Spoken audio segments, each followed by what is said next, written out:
नमस्कार दोस्तों।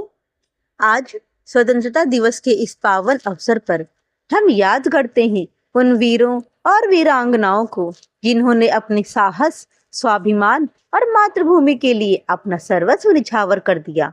आज की कहानी ऐसी ही एक वीरांगना की है, रानी चेन्नम्मा, जिनके अदम्य साहस और संघर्ष की गाथा भारतीय इतिहास में सदैव प्रेरणा देती रहेगी। तो आइए स्वतंत्रता दिवस के इस विशेष अवसर पर सुनते हैं आचार्य मायाराम पतंग की कहानी वीरांगना रानी चेन्नम्मा। दक्षिण में एक रियासत थी, मल्लसर्ज वहां का राजा था। एक प्रजापालक था, अतः प्रजा उसे प्यार करती थी। स्वभाव से वह परोपकारी और सरल था। प्रजा के सुख दुख की चिंता करने वाला था। वीर और साहसी भी था। प्रजाजन किसी भी समस्या के हल के लिए निसंकोच राजा मल्लसर्ज के पास चले जाते थे। एक बार जंगल में सीमा पर स्थित गांव में एक शेर आ गया। गांव में किसी पशु को उठा ले जाने के लिए आया था। वह उसके मुंह खून लग गया था। वह आए दिन हमला करने लगा। वह पशुओं को तो उठाता ही था, फिर मनुष्य को भी शिकार करने लगा। गांव के लोग राजा मल्लसर्ज के पास आए और उन्हें शेर के आए दिन होने वाले आक्रमणों की दास्तान सुनाई। राजा ने उनको आश्वासन दिया, अपने लोगों की रक्षा करना अपना धर्म बताया। हम कल प्रातः ही शेर को मार गिराएंगे, फिर वह दुष्ट किसी को नहीं मारेगा। प्रजाजन निश्चित होकर राजा की जय जयकार करते हुए चले गए। तैयारी करके राजा मल्लसर्ज भी बंदूक उठाए जंगल की ओर चल दिए। वीर राजा के साथ कोई अंगरक्षक भी नहीं था। दो अंगरक्षक थे जो साथ चल रहे थे। वे भी शेर की तलाश में अलग अलग दिशा में चले गए। पूरी दोपहर बीत गई, लेकिन शेर कहीं दिखाई नहीं दिया। राजा किसी सुरक्षित छाया की तलाश में थे। 2 घड़ी आराम करके फिर तलाश शुरू करनी थी। तभी अचानक राजा को शेर दिखाई पड़ा। शेर भी एक घनी छायादार झाड़ी के नीचे आराम से सो रहा था। राजा ने सोचा, अभी शेर से मैं बहुत दूरी पर हूँ, कुछ और पास पहुंचकर गोली चलाऊंगा। फिर सोचा, इतने में शेर जाग भी सकता है और भाग भी सकता है। अतः उन्होंने निशाना साधा और गोली चला दी। शेर तो पड़ा था, पड़ा ही रह गया। राजा चलकर शेर के पास पहुंचा तो देखकर हैरान हुआ कि शेर को गोली नहीं लगी थी। शेर के पेट में एक तीर घुसा हुआ था। राजा ने इधर उधर निगाह दौड़ाई, तभी सामने की पहाड़ी पर से एक नवयुवती उतरकर आती हुई दिखाई दी। वह धनुष बाण लिए थी, तेजस्विनी मुखमुद्रा और वीर वेश। राजा ने पूछा, क्या शेर को बाण तुमने मारा?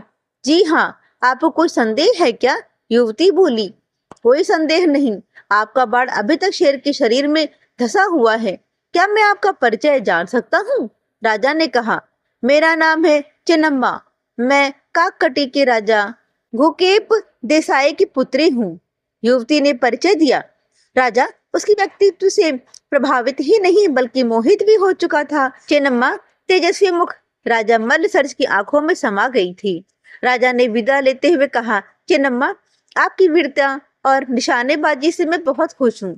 आपने शेर को तीर से मारकर मेरी प्रजा तथा मुझ पर उपकार किया है। ईश्वर ने चाहा तो फिर मिलेंगे। राजा अपने राज्य कित्तूर को लौट गया। चेन्नम्मा काककटी की ओर चली गई। कित्तूर से अगले दिन राजा ने चेन्नम्मा के पिता घुकेप देसाई को संदेश भेजा, आपकी पुत्री की तेजस्विता और वीरता ने मुझे आकर्षित किया है। यदि आपको ऐतराज ना हो तो उसका विवाह आप मेरे साथ कर दीजिए। संदेश पाकर देसाई ने अपनी पुत्री से उसकी सम्मति पूछी और उसकी स्वीकृति के पश्चात विवाह का प्रस्ताव भेज दिया। धूमधाम से चेन्नम्मा का विवाह मल्लसर्ज से कर दिया गया। सारी प्रजा के लिए भी यह आनंददायक ही रहा। शेर वाली घटना का समाचार सभी को मिल चुका था। ऐसी साहसी रानी को पाकर सभी प्रजाजन प्रसन्न थे। राजा की पहली रानी रुद्रम्मा भी बहुत खुश थी। उसने चेन्नम्मा को बड़ी बहन की जैसा प्यार दिया। राजा मल्लसर्ज एक लंबी बीमारी से ग्रस्त हो गए। काफी उपचार के बाद भी ठीक ना हुए। उनके देहांत के पश्चात उनके पुत्र रुद्रसर्ज को राजा बनाया गया। उसका पूरा नाम था शिवलिंग रुद्रसर्ज। वह दोनों माताओं का खूब ध्यान रखता था। उनके कोई पुत्र उत्पन्न नहीं हुआ, अतः उसने शिवलिंगप्पा नामक एक बालक को गोद ले लिया। रुद्रसर्ज भी पिता की तरह बीमार हुआ और जल्द ही स्वर्ग सिधार गया। शिवलिंगप्पा का राज तिलक किया गया और रानी चेन्नम्मा को उसकी देखरेख का दायित्व दिया गया। उन दिनों धारवाड़ का अंग्रेज कलेक्टर था थैकरे। ब्रिटिश कंपनी के नए नियमानुसार उसने दत्तक पुत्र को उत्तराधिकारी मानने से इनकार कर दिया। वह तो पहले से ही कित्तूर पर नजरें गड़ाए बैठा था। थैकरे ने एक बड़ी सेना के साथ कित्तूर को चारों ओर से घेर लिया। कित्तूर की जनता में भय और आतंक फैल गया। किले के द्वार बंद कर दिए गए। थैकरे ने चेतावनी दी, यदि शीघ्र ही किले के द्वार नहीं खोले तो बुरे परिणाम भोगने के लिए तैयार रहें। सेना सहित जनता को भी जान गंवानी पड़ेगी। सभी सेना नायक और दरबारी चिंता कर रहे थे। ऐसे समय में रानी चेन्नम्मा ने स्वयं ओजपूर्ण वाणी में संबोधित किया, यह हमारा प्यारा राज्य है, जीते जी हम इसे पराधीन नहीं होने देंगे। हम अपने देश, अपनी धरती से प्रेम करते हैं। अपनी मातृभूमि की रक्षा के लिए हम जब तक जीवित हैं तब तक लड़ेंगे। मातृभूमि की रक्षा ही हमारा कर्तव्य है। तो सोच विचार कैसा? फिर क्या था? दरबारियों और सेना नायकों के बुझे हुए चेहरे खिल उठे। रानी चेन्नम्मा के पास थोड़ी सी सेना थी, परंतु सेना में जोश था। मातृभूमि के लिए प्राणों की बाजी लगाकर भी कुछ कर गुजरने की भावना थी। कित्तूर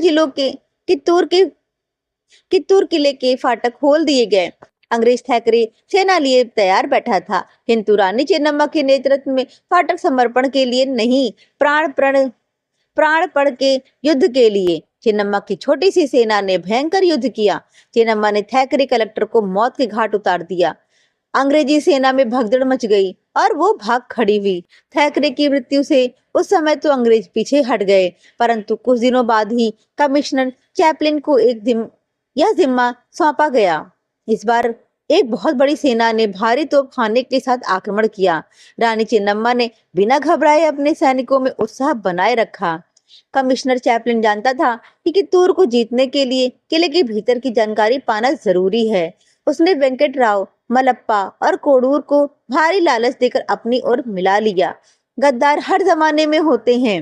तीनों गद्दारों ने किले के भेद अंग्रेजों को बता दिए। किले में कितने सैनिक हैं, कितने दिन की रसद है, कितना असला है, गुप्त दरवाजे कहाँ कहाँ हैं आदि। शत्रु को इतनी जानकारी मिल जाए तो लड़ने को रही क्या जाता है। रानी चेन्नम्मा फिर भी हिम्मत से डटी रही।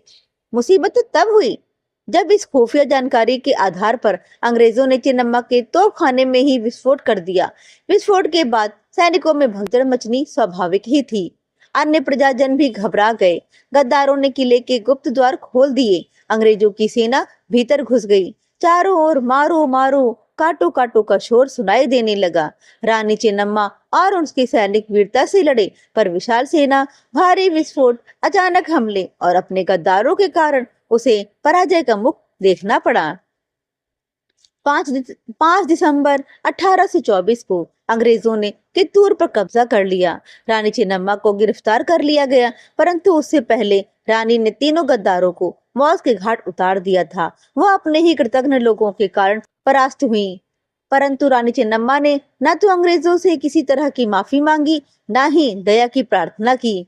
स्वाभिमान की मूर्ति, देश प्रेम की दीवानी रानी ने सन 1928 में जेल यातना सहते सहते अपने प्राणों की आहुति दे दी। रानी चेन्नम्मा के नाम से ही भारतीय मानस में देश प्रेम की, वीरता की तथा साहस की उमंगें उठने लगीं।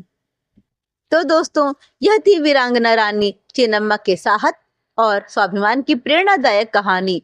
स्वतंत्रता केवल एक शब्द नहीं है, बल्कि उन अनगिनत वीरों के त्याग और संघर्ष की विरासत है, जिनकी वजह से हम आज स्वतंत्र हवा में सांस ले रहे हैं।